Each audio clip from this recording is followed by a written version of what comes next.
Michael Moynihan, host of the Moynihan Report, co-host of the Fifth Column, one of the most fascinating interlocutors today. That's not just me saying that. I think that is an objective fact. But first, we start with Blue Sky going all in on sports. Yes, I know. I associate Blue Sky with ideology, with politics. I don't associate them with sports, but they're going all in on it, according to this article from Harvard's Nieman Lab. I don't know why Harvard has a lab that does articles, but that's a different conversation. The progressive competitor to Twitter, X, has made sports penetration a top priority. No. They've made it the top priority of all things. They're trying to hone in on the digital sports bar effect that Twitter has, and they are teaming up with my old employer, The Athletic, to do it. They're doing some sort of push notification thing to try to shepherd more sports content and people will like sports all in one place. And I just find this very interesting. You know, ideological questions aside, I have to ask what Blue Sky has going for it over Twitter X. And I guess one thing is that they don't throttle their links. This is a problem for journalists on Twitter X, is that they don't really try to get people to go to wherever your link is. They want to keep everybody in the walled garden. And Blue Sky is promising journalists a more journalism forward environment where people will go to your content. But here's the problem. And I say this as a journo. I say it as a journo. We're not cool. That's the problem. We are not cool. You know what signified Twitter's entrance into the zeitgeist in 2009? It's when Shaquille O'Neal joined it. Yes, Shaq, not Mike Lupica or Jeff Pearlman or whatever sports writer I might come up with. It's athletes who are the cool mimetic models. And I think this is the obstacle for Blue Sky as I see it. They've attracted a population of journalists, self-selected of a certain vantage. Now, they can be correct in a lot of their assessments about Twitter, but you're self-selecting the people most animated by it to get into their own little bubble and hector and scold. And I don't think the athletes want that environment. And that's not to say athletes are super political, but they just want a big audience and easy access to that audience. That audience is going to be bigger on Twitter X, at least for now. So why would they change and why would they shift? I don't think you could really say that they love the politics of Blue Sky either. Again, I don't think the athletes are super political, but this is a big dog that didn't bark. I can't name one male athlete, prominent male athlete under 30, who endorsed Kamala Harris in the last election. I can name quite a few who endorsed Donald Trump. So I don't think that the sports media people have the same leanings as the athletes do, and I think the athletes are key. And I will stop monologuing eventually and bring on our brilliant guest, but I just want to say one thing about why I find this especially interesting. And it's this.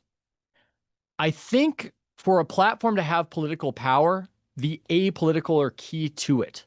And that might sound like a paradox, but really think about it and go with me on this. If Twitter X got so ideologically siloed that literally only super MAGA people were on it, it would lose its ability to influence, because the name of the game is converting the unconverted. And I think between 2012 and 2022, when Twitter had a different political outlook, I saw a lot of people changing their politics and their focus in the direction that was most salient on the medium. It's similar to when I'm watching a lot of football and all of a sudden I want pizza because I've seen approximately 100 Papa John's advertisements. So I think for Blue Sky to matter and have an influence similar to the old Twitter in converting people to, let's say, a more progressive perspective, it does need those normies. It does need those unconverted people in the room. That's the only way it can happen, in my opinion. But let's bring on Michael Moynihan to discuss with me. Maybe he'll tell me I'm wrong. Maybe he'll tell me I'm missing something. We've got a great topic docket. We're going to talk Yeah. about people being crazy about Epstein. We're going to talk about whether libertarians should feel a certain way about sports gambling, whether Superman has always been woke, Michael. There's a lot. Yes. Oh, and we're talking Yes. about how they finally made a Barbie for you. I mean, there's a They lot. did. They did. Yeah. I've been, I think the phrase, Ethan, is that I feel seen at this point. I haven't been seen, Yeah. but there is now and we can get to this later because it's probably Yes. not the most important topic, but there is now a type 1 diabetic Barbie. So Yes. as a type 1 diabetic, I'm very happy because now I can both collect dolls as a 50-year-old man and one that represents my horrible congenital disease. But someone just said in the comment that is Chairman Mao behind me to the great producer Trace. Yeah, the thing about Blue Sky is I haven't used it because I don't, everything I see about it makes me not want to use it. Yeah. All the problems with Twitter that arose, I mean, all the problems were there before, but they really kind of solidified when Elon took over. And, when Grok becomes like a electronic David Irving in the past week, and it was like denying the Holocaust. It's like, what the hell? I don't know what was happening, by the way. I just keep on seeing this, and I missed it for that day that people were asking Grok things, and it was like Nazis are great. So I missed this moment. But so there's a lot of problems with Elon.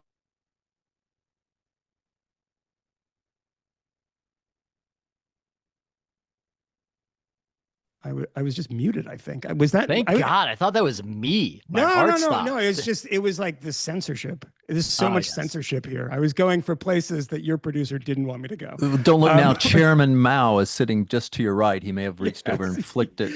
yes, Oh my God. he is That somebody who, well, actually, the thing about that Chairman Mao is someone bought it for me and they thought it was small. And it came in an enormous, like Indiana Jones crate. You had to mhm, like pry open and Mao was in it. Um, but this house is full of communist of course. Uh-oh. He's censored again, folks. Can I unmute him? Is that possible? What is happening with the muting? I'm Oh, so tired of being throttled by this show. mhm. Yeah, they But didn't understand that you're actually going to allege that there is no Epstein conspiracy. The conspiracists thought that you yeah, were going to unveil them later, but really you're all part of it. Um, I will let you make your point. If the yes, powers that be will allow it, then I will let you yeah, make your yeah. If they point. won't, I mean, they probably won't. This is the country we live in now, Ethan. And by the way, my hands are here, so I'm not muting myself. Um, no, I think Twitter is still useful. I don't tweet though. I Mm, use it. I used to tweet all the time, and so yeah. I have a normal, I guess, decent number of Twitter followers. But I don't ever. I mean, not ever. I very rarely tweet. I just because I don't like the responses. I don't like interacting with people, and I don't like seeing all the craziness because Yeah. I always have the instinct to respond, despite the Mm, fact that I know it's some guy in a on break from working at Papa John's or something, and he's like trying to provoke me. I'm very easy to provoke, so I try. yeah. I don't look at the replies to anything that I've ever tweeted. But I do find it useful for other stories. I mean, there's a lot of stuff as far as the speed of it. As a journalist, the number of things, particularly stuff on other media platforms. So, Tucker Carlson's going to talk to the president of Iran. And I know I don't want to watch this, but I know that somebody I trust or have, I think is a decent journalist will watch it and then highlight the bits that I think I probably should know Yep. about. Yeah, that's what it's good for. But the Blue Sky thing is interesting because I said to myself, like, oh, well, maybe I'll get on that platform. It's kind of a left leaning thing. This is kind of a right leaning thing. Balance it out. It actually seems crazier than, and the reason it seems crazier to me is that all the crazy people on X, like there's so many Nazis and anti Semites and things like that, are people that everyone understands are crazy. And they're Mm, so crazy, in fact, that they won't use their own names. The craziness on Blue Sky seems to be people in academia and people in journalism who get together and block Jesse Singal. That yeah. seems to be the main activity of people on Blue Sky. So, yeah, it didn't seem like my type of thing. If they're going to go into sports, seems like, I don't want to indulge in any stereotypes here, but it seems bizarre to me that the place that is obsessed with knocking Jesse Singal off the platform is going to be really interested in the NHL draft or something. It just seems Hey, like two they different say audiences to me. But what do I they know? got a bump in activity, they say, during the finals and during the NHL finals. And I always then go, well, compared to what? It Yeah, well, seems like they're exactly. Yeah, they're yeah, losing subscribers. There was an exodus of sports journos, but it does highlight the topic I'm fascinated by, which is this misalignment. And yeah. yeah, my assumption on Blue Sky, which I don't use, is that 50% of the tweets are complaining about our friend Jesse. I just did a search and I started searching my own name and going, oh, Jesus, I shouldn't have done that. Apparently, Oh, people are really? talking about, well, people like journalists, people I might I might see tomorrow when I fly to Summer League in Las Seriously, Vegas. what are they like sports journalists? Yeah, What sports are they journalists, man. saying? Give me an example. I don't know. They're mad about something I wrote, or they say this or that. You know, the type of thing. Woe is me. So sad. But yeah, I'm not in touch with that world. No. And I'm very much believe it when I see it because there's been a lot of, oh, here comes Blue Sky. Here's the Blue Sky drum roll. Howard Beck, who I know and like quite a bit, but he's somebody who's very animated by what he doesn't like about Twitter and he sees in its political leanings. He's really trying to get a lot of the other journalists on there. He's a former Lakers and Knicks beat writer currently at The Ringer. And so I try to keep an open mind. I try to go, okay, maybe this will be a thing. And I don't see it escaping its ideological valence. And I don't think it can be big enough to actually influence ideology, ironically, without escaping it and becoming something that seems neutral. It's just always going to be that counterpoint to Twitter, which is always going to have a political signal to it. Yeah, I mean the thing about I have a Tesla and I bought the Tesla long before Elon got particularly political. And if you're driving somewhere and you have to stop at a Tesla supercharger station, you will still see people that have stickers on their car that say, I bought this Tesla before Elon went crazy. And it's like the politicization of everything is like, you know, I bought this Ford after I realized that Henry Ford published the Protocols of the Elders of Zion. You know, I mean, there's like, I don't care about Brock convinced me to buy this Ford is the one. Yeah. This is my Nazi car, Ford Volkswagen. I didn't know it was a Nazi car when I bought it. I mean, you can go down these, like, this is the thing about, you know, people complaining that we all live in our little silos these days. Okay. The people that I've heard complain about that have left Twitter for Blue Sky. One person in particular that I remember having this conversation with. And it's like, well, aren't you encouraging those silos by going somewhere else and just saying, well, let's leave that to the crazy people? I'll tell you what, I like, you know, it's very, very different than changing the channel between MSNBC and CNN. It's both on the same cable box that's on your same television. Whereas this is downloading another app, registering it again, having to open it. Like, it's not just easy to navigate between the two things. You choose. That's why people have chosen Blue Sky over Twitter. And look, I think that the problems that some people denied that Twitter was going through when Elon Musk took over, it's kind of impossible to deny them now. I mean, the number of like wild, insane, racist, primarily anti-Semitic, by the way. The racist accounts I don't see very much. The anti-Semitic ones, because of that valence of politics, it's like, it's actually about Israel. It's actually about AIPAC. It's actually about, you know, the influence of Israel in American politics. And then you click on their things and they're like, you know, well, now the likes are hidden, but retweeting stuff from like actually anti-Semitic accounts. So that stuff really, really came out of the woodwork. But I think a lot of the coverage of that, you know, it reminded me of when I shot something for the Vice show on Showtime, from HBO to Showtime. And it was the beginning of the pandemic. And we went and shot something in Times Square and there was no one there. It was 9 a.m. It was peak shutdown. And we're shooting, and every time I'm doing like a piece to camera, walking, shooting, some like homeless guy would come out and start talking like, hey, I'm like, dude, can you just relax? And then I was like, man, there's so many homeless people here. And then I realized, oh no, there's no people here. So now the only people you see are the homeless people. Like, that's what X is to me. It used to be so many journalists, so many people, like there were organizations, NPR, et cetera. I think it was NPR, who said, we'll no longer put our news out on this platform, because this platform is run by a crazy person and it has crazy politics, et cetera. Yet when all those people went away, all the other lunatics were kind of rising and filling all that For You tab. You know, it's like, it has to keep going. I mean, the For You in the past was not a little, you know, just like one thing an hour. It was just like an endless stream of things. And now I used to get, you know, all sorts of journalists who are no longer on Twitter. I just wish they would come back because maybe because Elon's attacking MAGA now. So this is interesting right here. I talked about an exodus of sports writers. I should clarify, some people, because I heard similar stuff from Katie Herzog when we talked about this issue about a half year ago, and she's describing Twitter to me and what's going on there. And I use Twitter every day. Well, really, I consume it. I prefer to consume rather than participate. I want to eat at Chipotle. I don't want to get back there and actually produce the metabolic tweets. But her view of it, and we forget this sometimes. I think we all are living in our own version of everybody voted for McGovern. Yeah, Her exactly. Twitter was not my Twitter. My Yeah. Twitter is mostly sports people talking sports stuff. Yeah. And it's pretty much the same. The For You is bonkers, but the sports thing is pretty similar to what it was before. Not completely, not completely. And so that's interesting what you're telling me, that there has been such an exodus that it has elevated the Yeah, for wild street sure. person when it Yeah, comes to the look, political stuff. and I think it's a really bad thing. I don't like that. Let's all be in our little silos. But I just think it's, look at the other parts of culture where that's happened, and particularly around 2020. On the last episode of the Fifth Column, I talked about a film that I went to see with my producer, Jason, called Eddington. That is coming out. The guy who made Midsummer, I Oh, think it's yeah. coming out next week, and it's about a town fictional town called Eddington, New Mexico, in the town sheriff, and it takes place in May of 2020.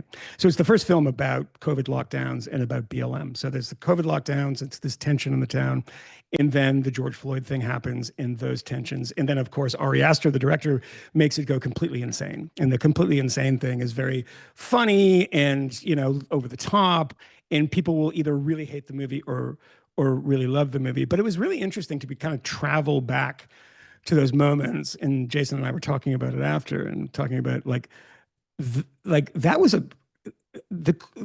just the insanity of it, combined with the fact that this was a virus that we couldn't be exposed to. We couldn't go outside. We had to be 6 feet apart until it was time to fight racism. And then everybody went out in the street after George Floyd, saying, well, racism is itself a pandemic. That was actually a line that you heard quite a bit, and from famous and successful people. But the reason I mentioned that time is that when everyone retreated into their corners, it was really bad for the country and really bad for everyone that I knew. Just broadly speaking, for companies that were like, everyone's backed away from that, right? Amazon would be like, click here if you want to sort by Hispanic owned companies or something. And they would have ads. That I had a Facebook ad that I saved to that was just all trans people. It was fine. I don't give a shit about trans people. It's not an issue that I care about. It's not an issue that we ever talk about in the show. I don't have a lot of politics around it, but it is weird when you're like, oh, they're doing something here that is very particularly of the moment, au courant and political. Yeah. That really has gone away. And so when I see Blue Sky and stuff, it's journalists, because they're not trying to make money, right? So Amazon, they will react like, okay, nobody likes this. If Disney is only making these kind of woke type movies and nobody likes them, that they'll move on from that. The politics aren't going to subsume the bottom line. But moving to a different platform doesn't make a difference to anyone, right? It doesn't make, you're not losing any money doing it. You're just speaking to people in your own corner. And I think that these seem to be the only people that are still in that mindset of that, let's play over here.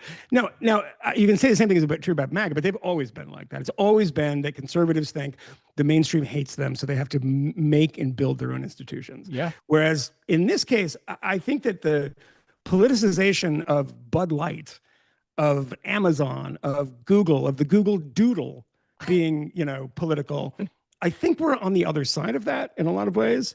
And the Blue Sky thing is like the one place where I see it's journalists. So when everyone says, oh, wokeness is dead, that moment is over, it's like, well, yeah, unless you're in media or work at a university. In corporations, it's sort of over, but for the rest of us in this world, less so. Yeah, it's complicated because something shifted. There was a vibe shift, Yeah, for but sure. it's not completely and it's not everywhere. No. And you can be on Earth too, like in the WNBA, that is still as though all of this stuff is going as strong as it ever was. But then in other sectors, you're not seeing it. And I think it's that moment of 2012 to 2022. I don't know, we call it wokeness. Some people will really roll their eyes and reject that kind of label. Wokeness is weird that way. It's almost like hipsterism, where suddenly there are a bunch of hipsters, but nobody's a hipster. No, yeah, exactly. So we kind of know what we're talking about, but it was this thing that will, I hope in the future, just be impossible to describe to my children of what it was like during these days where people just all were animated about the same thing and were all hopped up about it. And it would just switch all the time and they would have the same amount of fervor every time. And it just completely consumed the discourse in that way. We've moved past that. I do think that's true, but now it's just a more fractured time, and it's hard to even know what the mainstream perspective is. You used to be kind of beaten over the head with what the mainstream perspective is. Now, I don't know. And maybe this is a decent segue that you brought up the COVID time, because we're going to talk about loss of trust and people in silos and the outsider becoming the insider is this story right here. I think that we'll have a little criticism for all political sides. You, I hear, are quite amused by how Trump world is absorbing the Epstein situation. It's the greatest. Now that they're ruling over it and effectively saying that kind of can't find anything right here. I think this is a good topic for us. I'm not sure why, but I think it's a good topic. One of my favorite things of all time. I mean, I thought one of those brilliant moves, political, jerk moves, was Elon Musk saying that Donald Trump is in the Epstein files, and therefore it just sent everyone's head spinning. They're like, "Wait, what? Yeah. Donald Trump?" And it's just like he's sitting there laughing. It's like you have to kind of like the people who are. It's so easy to get these people riled up in these things, but the way they look at it, which is great. There's two ways of looking at this. Number one is the most obvious. Occam's razor suggests that on this particular issue, the people in Trump world made stuff up because it's what their base wanted and it's what they liked, right?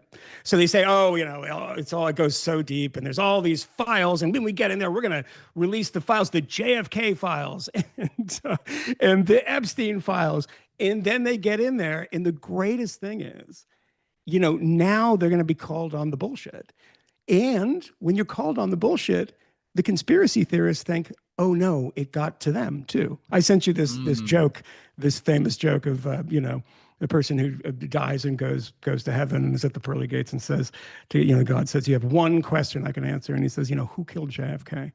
And God says, Lee Harvey Oswald from the Texas School Book Depository. And the person says, Jesus Christ, it goes all the way to the top.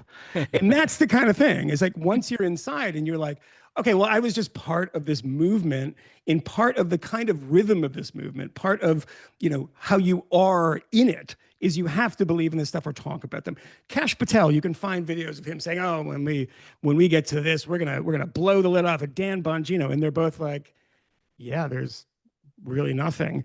And I don't think they ever thought that they would have to come and pay those bills, right? I mean, it's just, you usually can say this stuff, ad infinitum, and, you can't, the thing about conspiracy theories is they just can't be fact checked, in the sense that, my producer once, when I went to Texas to interview Alex Jones, and I had this German producer who said, like, what you're going to say when he does, like, when he responds in this way? And I was like, you know what? You can't.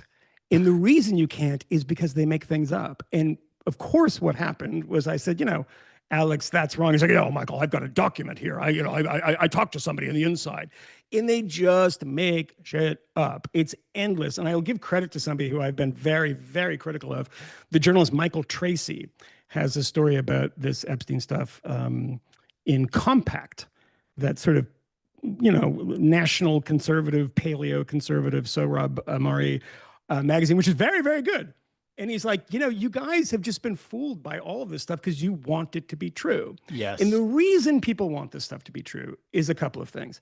It suggests that what they've said for a very long time about the quote unquote deep state is real.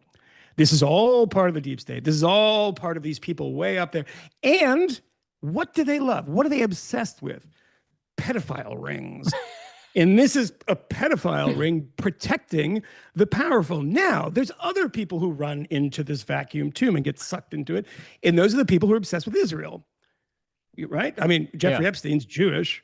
Well, you're the people looking for puppeteers, I guess. Correct. I hadn't even thought about the connection between the two.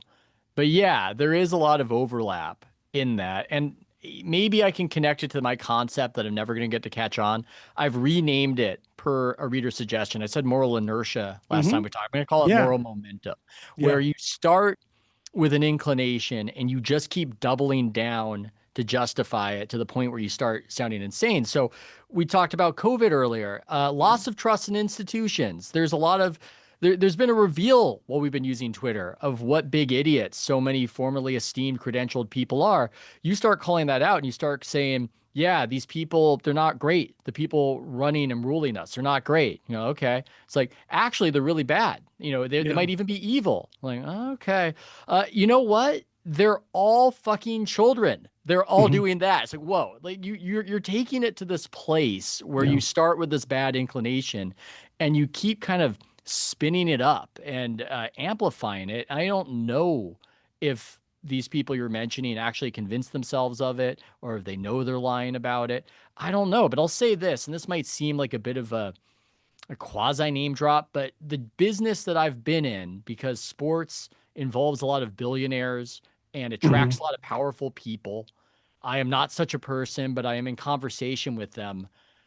I don't think they're involved in pedophile rings. I'm just going to say that. I know that's controversial. Maybe one is, maybe one. I don't know. But rings in general are pretty hard to establish, particularly, when there are a bunch of famous people doing terrible things. Because there's a lot of incentive to people around those rings to blow the whistle and make a lot of money on it. It's just also people have morality. And I think it's this view of if you're at the top, you must be completely depraved. And actually, when you meet people of that status, they're people. I mean, some are very impressive, some are really unlikable, but they are people. And I think most people would never want to be engaged in anything like that. And so that view that that's what it's like, maybe it's comforting in a certain way that there's this sort of order, but I mean, I've got to be careful. And by the way, how I just to phrase quickly say this, Ethan, I want to make sure before people jump on me for it, is that Jeffrey Epstein was a phenomenal piece of shit. Was guilty of a lot of the things he was accused of. But what ends up happening, by the way, in these situations is that when you have Harvey Weinstein is a good example of this, absolute moral monster, and a monster in a million levels. But if there's 5 people that come forward, the next 5 people, it doesn't mean that they're telling the truth, right? There's incentive for people to get involved in this story, is that if a random guy who owns the hardware store in your town, if 48 people come forward and say, he attacked me, you're like, oh, that's very convincing. Those numbers are worrying, right? And you say, there's a lot of smoke here. There's definitely a fire. When somebody like Jeffrey Epstein, where there's like the 5 people where you actually know what they're saying is true, you have a lot of evidence, and we're just dealing with evidence here. There's going to be then a lot of incentive to make that story a little bigger. So the woman who is Victoria Giuffria or whatever, who died a couple of last month, this woman has been the linchpin of a lot of these stories, and she's backed away from some of them. And some of them are just so outrageous and so outlandish that you start wondering, say, like, what is happening here? What is the incentive for a lot of these people to say, no, I mean, I was raped on a plane by Bill Clinton and they filmed it and all this stuff. There are a lot of crazy stories like that out there. And you see these, people having these conversations. They take all of this stuff as being true because someone said it. Because someone said it, and because Jeffrey Epstein is a bad guy who committed crimes, it doesn't mean the thing that person just said is true. It means we should look into it. It's not like, a random person being accused. There's a lot of incentive there to investigate that and say what's going on. But you see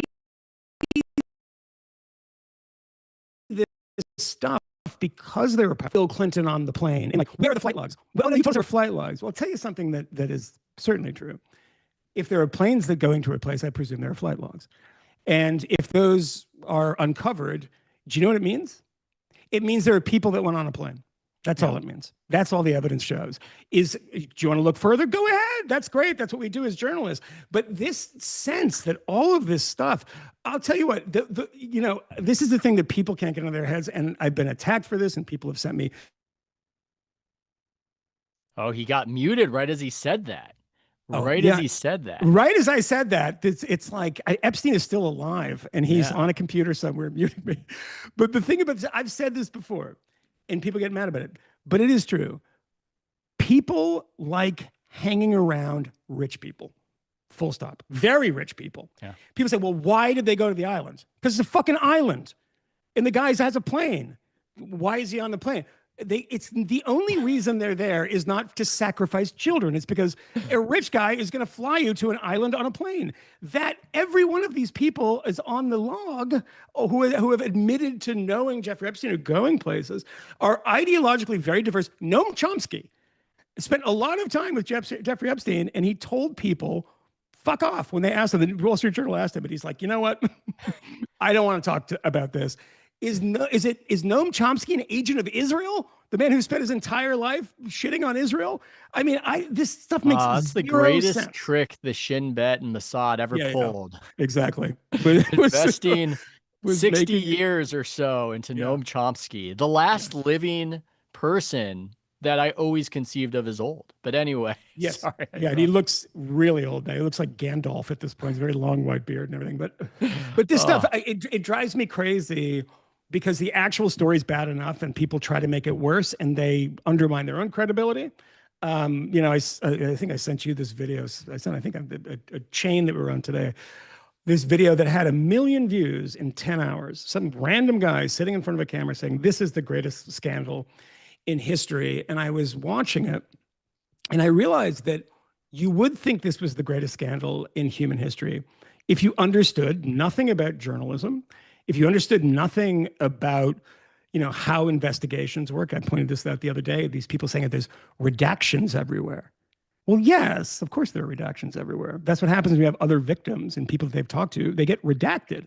When you unspool that black mark there, it might be a woman who talked to an investigator about some sexual activity between her and somebody on Epstein's island that maybe was illegal or was not illegal. She was of age and she wasn't of age. Money changed hands or it didn't. But they will black out her name. And people who don't know the most basic things about this see this and they think it's Operation Mongoose. They think it's like oh my God, they're covering it up. This is the same thing about the JFK files. And I'm going to ask people just to think one thing. And then I'm sorry, I'll stop ranting. You just be logical about things. When you're logical about, did Building 7, was it wired by a demolition team? Just be logical about that for a second, right? And start thinking about the mechanics of how that happens and how you keep silent and the rest of it. If you think there's a document in the National Archives that will reveal the truth about the JFK assassination, just be logical for a second and think, these people who, you know, foment coups against the American government, murder one of its most popular, young, telegenic, good-looking, wonderful speaker, that leader with a very powerful family, incidentally, they're just going to leave a document inside the archives that's going to unfold this whole thing. But you know what they're going to do? They figured it out. There's a document there. Let's just classify it. Let's just make sure it's not released, not set it on fire, not do it. You keep on thinking of the logic of this stuff. Epstein was murdered. You know, if you live in New York City and you see how anything functions in New York City, whether it's the MTA or the friggin' jails, people say, whoa, they must have gotten in and you know, in this 1 minute that was off on that video they released, the news story today, it was edited in Premiere. It's like, yeah, they said they were going to kind of denoise it and brighten it, and they did that in Premiere. This was a story from Wired today, feeding this conspiracy that, you know, the guy who tried to kill himself 2 weeks before. And why would he kill himself? I don't know. He's an old man who's the most hated person on earth and going to prison for the rest of his life. Kind of seems logical to me. But people aren't logical. They love the stories, particularly when the stories tell them something about their worldview. And that's the MAGA thing right now. It tells them something about their worldview. I wish I didn't have a hard out. I want to explore everything. And even though we are at risk of talking a lot of Epstein, I do want to keep talking about it as I narrate my own thoughts. You know, there's something, I got to be careful with how I choose my words here. But I think the conspiracy theorists are sometimes at risk of making their adversaries seem so competent that they should run things. Correct. And I'm not saying that if the conspiracy theorists are correct on this, that it would be justified or you'd literally want people running such an island to run things. But I'm reminded of the 2020 election. And that election happens. And from the MAGA side, there are all these accusations of fraud and it was stolen and everything else. And you know what? That was a crazy time. All of a sudden, we were doing vote by mail by the tens of millions. I would have been open to hearing evidence. I would have been open to hearing, hey, maybe there's something here. But increasingly, over a short period of time, it became obvious that they really didn't have anything.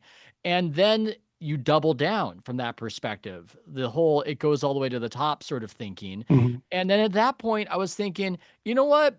If the Democratic Party, which in my view is not any kind of model of competence and efficiency, was able to steal this election while leaving effectively no evidence behind, you know what? I guess they're right. I guess they have a right to rule. I guess that's a demonstration of competence. Yes. I'm not literally saying that, but there is something to that when Yeah, you become a conspiracy theorist in that way, where you're building up your adversary, an adversary that doubtless has many flaws and can be criticized from 1,000 different directions. And in excoriating them in this heavy moral tone, you're also propping them up and making them sound amazingly proficient, the kind of proficiency you only see in movies. Yeah, I mean, the proficiency, I mean, basically what it has to rely on is a bunch of tiny bits of false information that enter the conversation at some point and then become facts without anyone questioning them. And one of the great examples of this is your phenomenal producer a long time ago worked at Vice. I did too. And how does everybody know that Vice was a $5 billion company? It was a privately held company. You know, Disney opened the books to it and said, well, we're not going to pay $5 billion for this because you guys have been bullshitting. But in journalism, what happens is this. One person decides to be credulous and report the thing that Shane Smith said, the CEO of Vice. And all you need then is you have your source. It was in the Wall Street Journal. And then everybody after that says it's a $5 billion company, a $6 billion company. No evidence. Nobody's ever looked at those books and said that that's true, but it became true because enough people said it. And this is the thing about the Epstein client list. I mean, there's been some people, like interesting journalists, who have been like, where did this come from? And what does a client list mean, by the way? Does it mean people he's given quote unquote tax advice to? Yes, there's something very dodgy about that. And I have interacted, by the way, so maybe I'm involved in it too, with the person who paid that money for tax advice, Leon Black, through, you know, you're in journalism, you have connections to everyone. You ultimately meet these people. This is getting interesting. Yeah, Michael. Very interesting. Yeah. Where did Vice get the billions of dollars? Yeah, maybe it was the Mossad or something. But that thing, the client list. Okay, what does the client list mean? Because people start repeating it, like, oh, the client list. They have to release the client list. I mean, is it people who are his friends? So there's another document I saw, which someone put on Twitter, and like, well, this was buried, and first it wasn't buried in the documents. It was photocopies of Jeffrey Epstein's address book, and it was like, look at the names. He has people's phone numbers. Like, are you really going to go that far and say all of these people have paid for underage sex or something? None of this stuff. So you start saying these things endlessly. The client list, the flight logs, which, by the way, even if they existed, the flight logs, of course, exist. Flight logs exist. A client list for what? Of people who paid him to procure girls? Okay, that would be really explosive. And then the rot would be so deep if multiple prosecutions decided we're not going to touch the powerful.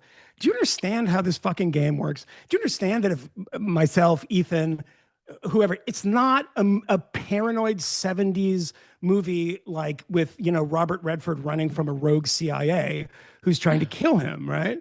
What it is if you find out that Bill Clinton is paying money, writing checks, whatever, and you're a journalist, hello, your new career. Hello, Woodward and Bernstein 2.0. You think there aren't journalists who are not looking through stuff, prosecutors who are not looking through stuff, and would be like, oh, I'm going to make my name now. You don't think people just like, I want to be nice to Bill Clinton and his dotage. Get out of here. I mean, it's absolute madness that people think, and again, to be very clear, the very, very bad stuff that the government accused Jeffrey Epstein of seems to be very true. Very, very true. I think there's some sort of plumping up of it here and there. But this idea right now, it means a lot to a lot of people because it means a lot to say that there's the deep state and then there's the child sex rings and they're protecting the powerful. And now Donald Trump saying, why are you talking about Epstein all the time? By the way, totally sensible thing to say. people being washed away in Texas, and they're like, well, what about the flight logs? It's like the guy's dead.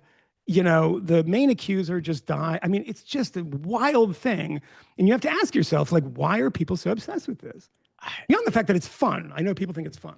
I mean, I saw some people in the conservative media landscape saying Trump's really messing up with his base with this. You know, Yeah, he's not in touch with the base on. Well, if they don't have anything, what do they do?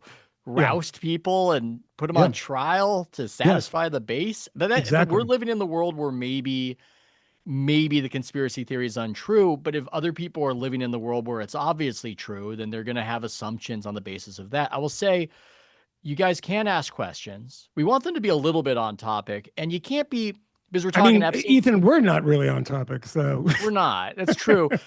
I just say you can't be too crazy. Like you can't just well, you be can be crazy. That's fine. okay. Be crazy. I don't care. That's Okay. good. Well, I'll let Trace call up Jack Long, and we'll take a question from Aaron after that, and then we will proceed with other topics such as sports gambling. Jack, how you Yeah, we guys doing? are sports gambler. Good. Sorry. First of all, on behalf of South Florida, Michael, I would like to thank you for sending us Brad Marchand. Oh no, I think that you mentioning his name. I have a 14-year-old daughter who saw a woman in a Marchand T-shirt when we were in Massachusetts, and I had to restrain her. She was about to go stab her. And not only that is a Stanley Cup performance that is outrageous. I mean, an amazing Stanley Cup performance. He's 37 years old. Good Lord. Bad. And what did we get for it, Jack? I mean, we as Bostonians. Well, you get a first round pick in a couple of years. In a couple of years. It's not even right away. Good Lord. Bad move. But congratulations again for the Panthers. Yeah. Anyway, the question I have for Ethan, and I guess Michael, you can also get on it, is what's your favorite sports conspiracy? Oh, wow. That's a really good question. I mean, I gotta go with the classic, the frozen envelope, Patrick Ewing going to the Knicks. I love that. There's so much conspiracy theorizing about the NBA draft in particular. And it's similar dynamics, Michael, even if the stakes are not so high. A lot of people really believe that the NBA draft is rigged, even today. And when you really try to game it out and be logical about it, it's impossible. You couldn't actually do that, but people do want to believe. And I think the origins of it, the godfather of these conspiracies vis-a-vis the NBA draft is the Patrick Ewing draft. I enjoyed watching Patrick Ewing when I was a kid. My dad's a big Knicks fan. I'm going with that one. I can't think. What are the other ones? Trying to think of the other ones. Put on the spot. What are the Jack, other? do you have one that's a favorite? So the one I keep coming back to, and again, it does sort of go into Epstein territory, and I'm not sure how real it is, but if you look into the Jerry Sandusky situation, there's the first prosecutor, and I believe 97, 98 was this guy Ray Griccar, who just disappeared. Huh. And the last thing they found on his work search history was how to destroy a laptop hard drive. And they just never found his body. They never found anything. And it's like, that's the one thing where it's like, I mean, I think more likely than not, he just jumped off a bridge, but that's the rabbit hole I keep coming down. Well, Jack, I don't know if you know this journalist. I'm trying to remember his name, but I'll think of it in a second. But he's a guy that went really deep on the Paterno Sandusky stuff. Oh, I think you know what I'm talking about. And he was like, it's actually some of this stuff is bullshit. And this is like, look, what happens with a lot of, I mean, the Epstein thing is very similar. Is that there is a real thing here and a real bad thing, and then all of a sudden everybody gets sucked into this turbine. And because we enjoy the story, because it's so fun to talk about, and it's so fun to see that this God, what is his name? He's on Twitter all the time, but he's an interesting guy. I think he's like a conservative guy too. And he was like, no, a lot of this stuff is just either not true or really, really thinly sourced in the whole Penn State universe. So yeah, I don't know I'll find his name and mention it, but he's really interesting. Jack, great stuff. I'm going to bounce you out. I'm going to ask a question of Michael, and then we have other topics that we're going to get to, but honestly, some of you have been so patient. I do want to we might just end up answering your questions instead. We're going with the flow. The question I have for you, Michael, to put you on Mhm. the spot, Oh no. because you're an anti-conspiracy theorist-ist in a way, and I Mhm. think we share that. I like that. I like the sort of debunking of what people like to talk about as this, there's something shady here, and you'll present the evidence and go, no, it's what it seems like. Gun to your head, if you have to choose a conspiracy theory as most likely to be true, what do you pick? Oh no, this is the ones that gets you in a lot of trouble. I've got to, okay, I'll give you an example. I'll throw one Yeah, out there yeah, that yeah, I give. yeah. Um, There's ones that I want to be true, but yeah, yeah. I would say the killing of bin Laden is a little fishy. I'm sure there's Oh a reason for it, wow, but that really? they dumped him in the ocean and they never said where, I think is weird. I'm It's a sure big they've got their ocean. reasons. I mean, what do you want them to have a fucking ceremony downtown where you bury him? I mean, come on, throw him I'm off a just boat. That saying, seems good. I've never been aware of a situation where they killed a guy and they said within 24 hours, we've disposed of the body and we can't tell you where it Yeah, is. Look, gun to my head yeah. though, I'm saying it's legit, but if I have to choose one, I might go bin Laden. Yeah, I know there's a lot of things that I think of, like, the history and historiography on certain issues is really wrong. And that's the stuff that I'm kind of interested in. The stuff that's become current wisdom. Like when Joe Biden pardoned Leonard Peltier. I once did a really deep dive into that and spent like a month reading everything. And I was like, oh, this guy's guilty. And that was like shocking to me. I was like, oh, because everybody had this. I grew up in Massachusetts. I was in Western Mass. Everyone had the stickers like free Leonard Peltier and everything.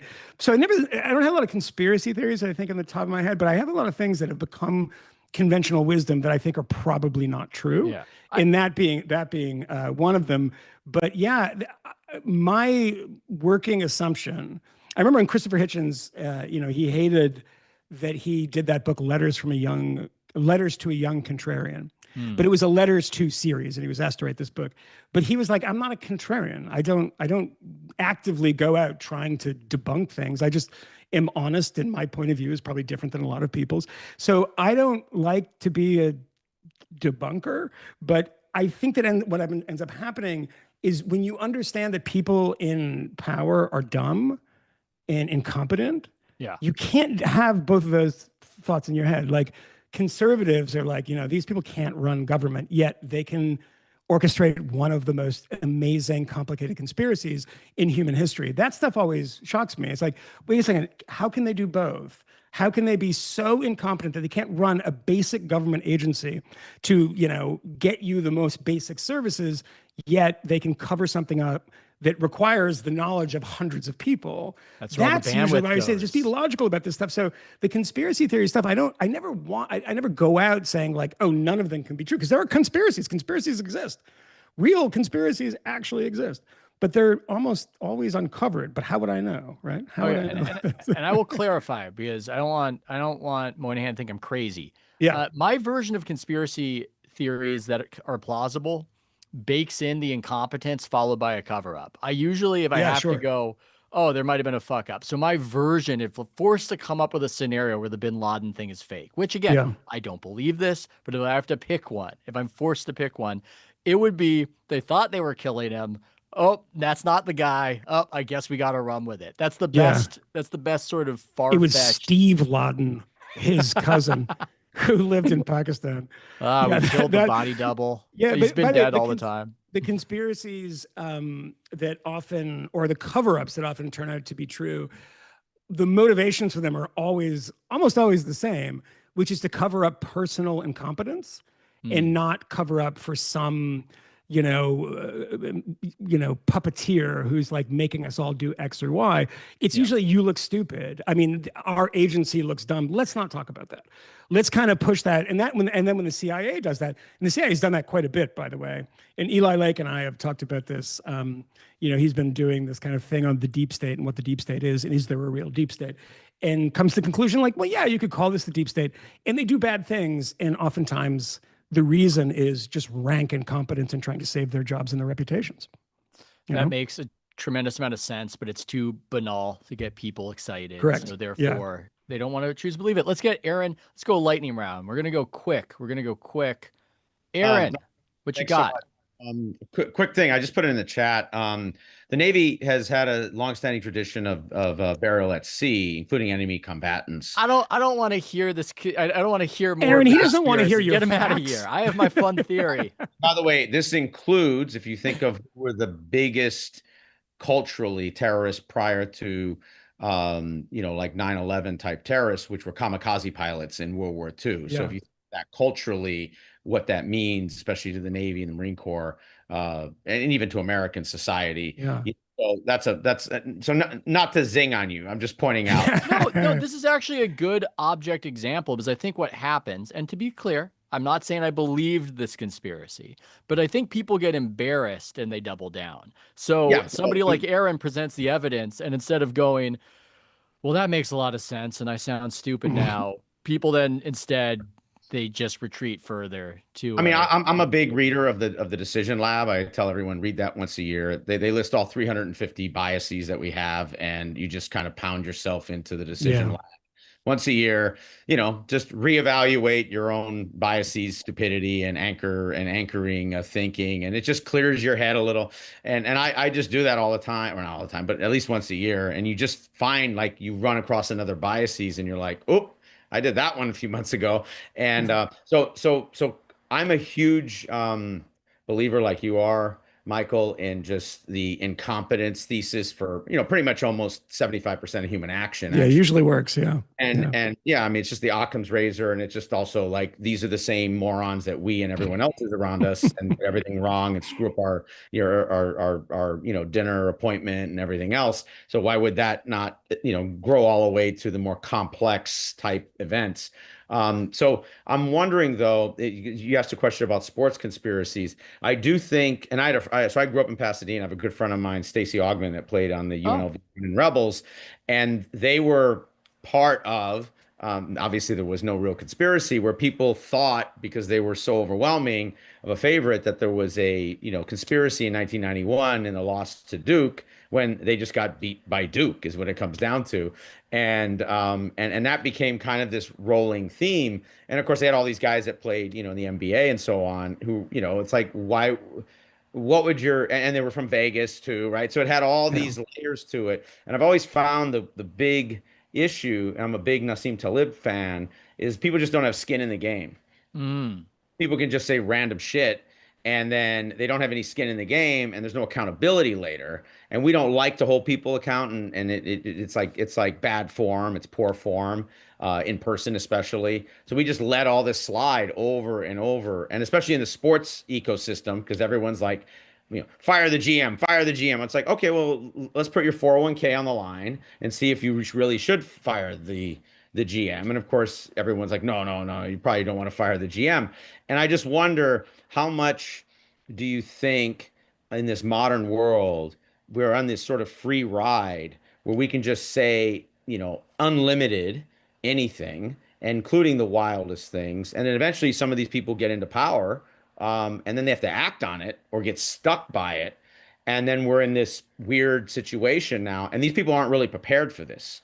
Like, the real answer for the Epstein thing for me is pretty simple. Come forward with a traditional prosecutorial team, like you would like a RICO team, and explain, hey, this is what we're going to do. This is how we'd release it. We're going to go through a group of ex-judges, blah, blah, blah. And you're going to see this sort of evidentiarily laid out. Aaron, you mean like the Warren Commission? No, I'm kidding.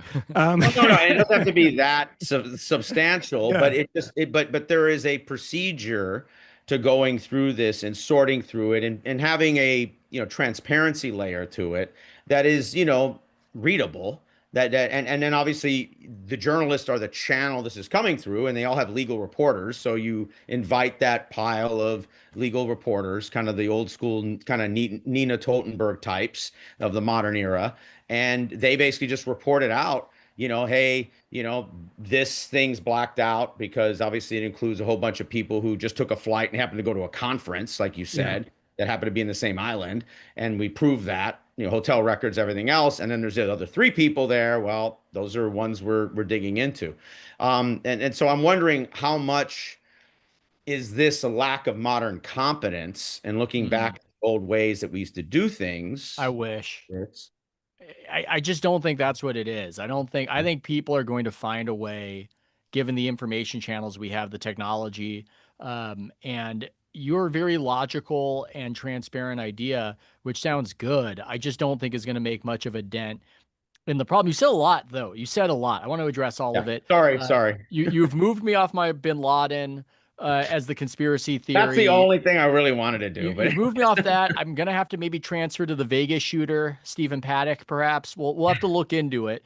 The game you mentioned, the conspiracy theory. Recently, I saw Larry Johnson in an interview. He was in that game, right? I believe. Yeah. Larry's a baller, dude. He was a monster. Yeah, he blamed himself for that loss. He said that he just didn't try hard. He thought they were going to kick the shit out of Duke.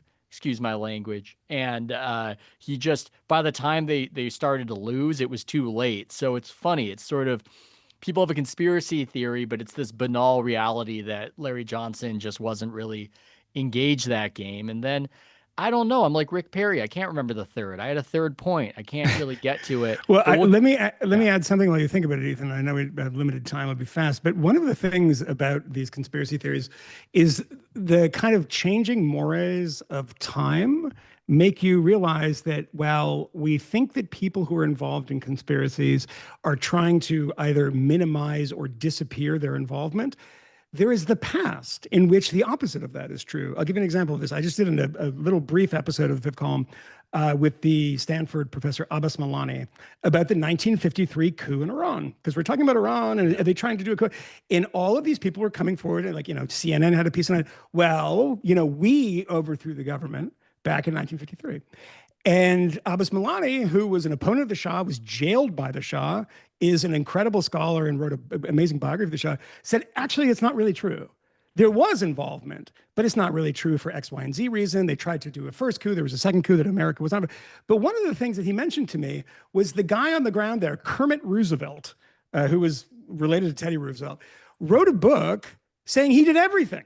Yeah. Because it was back then, it was great. Like, look at what we can do. We're the Americans. We want to overthrow these guys. It was never considered a bad thing. So the conspiracy theory in a lot of ways comes from his book, in which he's taking credit for a conspiracy that he wasn't. I mean, the mafia, by the way, old mafia trigger guys do the same thing. They did all this stuff. And it's like, actually, you probably didn't. It's like, by the way, this goes back to the revolution. There's a great series called Turn that came out about 10 years ago, a phenomenal series on AMC. And everyone claimed they were part of the conspiracy to defeat the British, right? And obviously, if all those people were part of it, there wouldn't even have been a Revolutionary War. Absolutely right. Like 25,000 people involved, right? So it's like we have these incentives to be cooler and people want attention. I was the money man for this. I was making this, I mean, also people are incredible liars. And anyway, I know Ethan wants to get to one more person before I'll get to one more person. It's hard. It's hard to stop talking to Aaron. He's a smart guy with great points. Yeah, he's got a Dodgers shirt on. Look at him. He's a good guy. Let's get Ray Marcano on for our final question, and then I will fly to Las Vegas to see some people for NBA Summer League. Ray, how are you?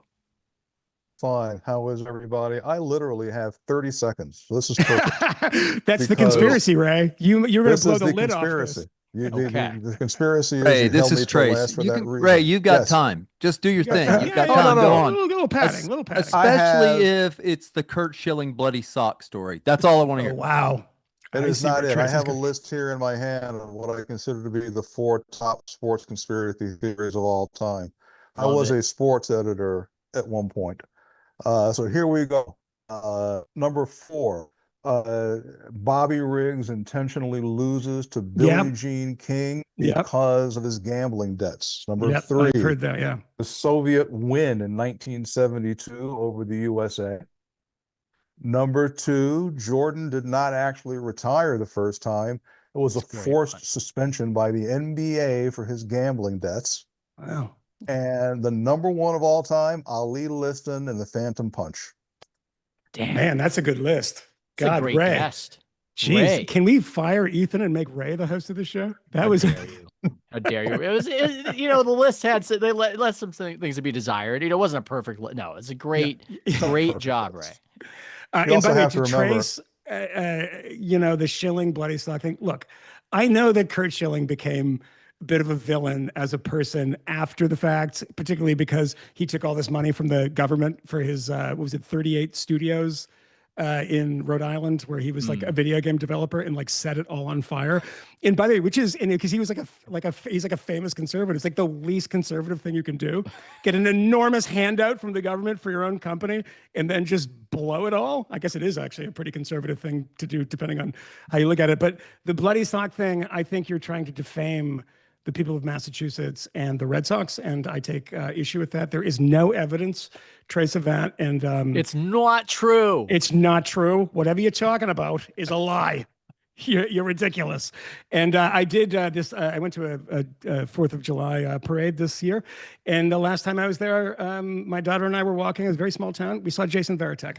So that's very big for us in Boston to see that.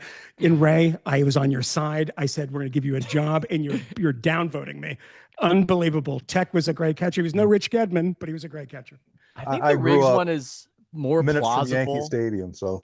Oh, I understand.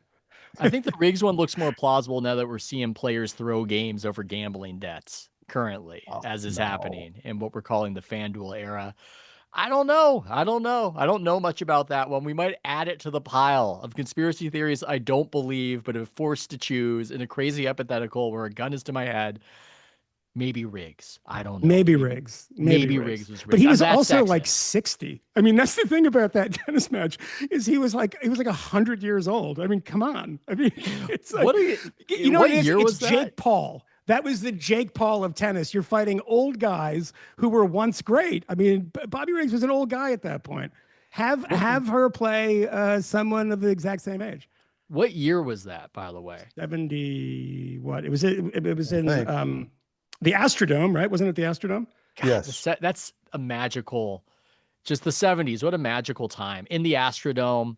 You know, get a middle-aged alcoholic out here to go against the best women's tennis player. Exactly. That is, I mean, for me, that was the original Jake Paul, right? Yeah. I mean, was that a pay-per-view event? Does anyone know if that was Oh, no, that was on network television. It was on network television, yeah. It was 1973. There was no pay-per-view. Well, when did they start doing closed circuit stuff where you could go to a theater and go to and pay to see something on a closed circuit feed? I don't know when the first one of that was, but I actually know that it was was the Hagler Hagler Marvin fight. I also, in the many things I've used to do, I've also been a professional boxing judge.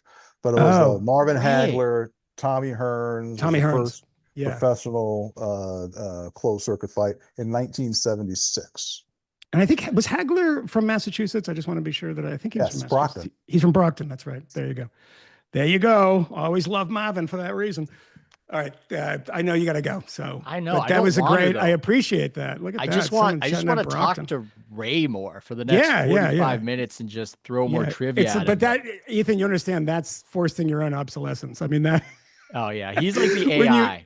When you have a guest that comes on who knows more than you, or a caller that comes, you know. Yeah. So. No, but that happened a few times. You guys were talking about, well, you're so classy. You said Marchand, and our guest said Marchand, like a normie. Hockey. That's a hole in my hole. Yeah, I mean he's a Canadian, so I mean I shouldn't have it. And not even a Quebecois with that name, which is pretty. You had two of them. You had Marchand and you had Roosevelt instead of Roosevelt. These markers of class. Michael Moynihan. Yes. Well, I try to pretend that I'm a class that I'm not, and I am, a low class person from a very fancy town that I was like the poorest person in, which was great. So anytime I make that argument, people will look it up and say, "Oh, you're from Concord, Massachusetts. What a lovely town." And I was like, "No, my dad was in a union and my mom was a secretary. So come on." We mowed the lawns of that town, people. Salt of the earth, Michael Moynihan. Would love to have you on for longer at some point. Great questions from all of you. Great stuff from you. Hey man, I think I'm supposed to end this. It's very anticlimactic, but I'm supposed to. Can I end on something that is very important? Someone just popped in the comments and said R.I.P. Schaefer Stadium. My father did work for the Patriots when it was Schaefer Stadium, and I spent my childhood on the visiting team's sidelines.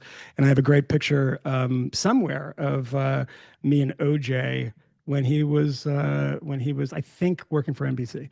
But yeah, so that's the old. I was Schaefer Stadium. I was a product of Schaefer Stadium. I was born in Schaefer Stadium. So why isn't that picture next to the Mao statue? I do have a picture I can send to you now of me and a shirtless Sam the Bam Cunningham, if you want that. I don't need that. That's okay.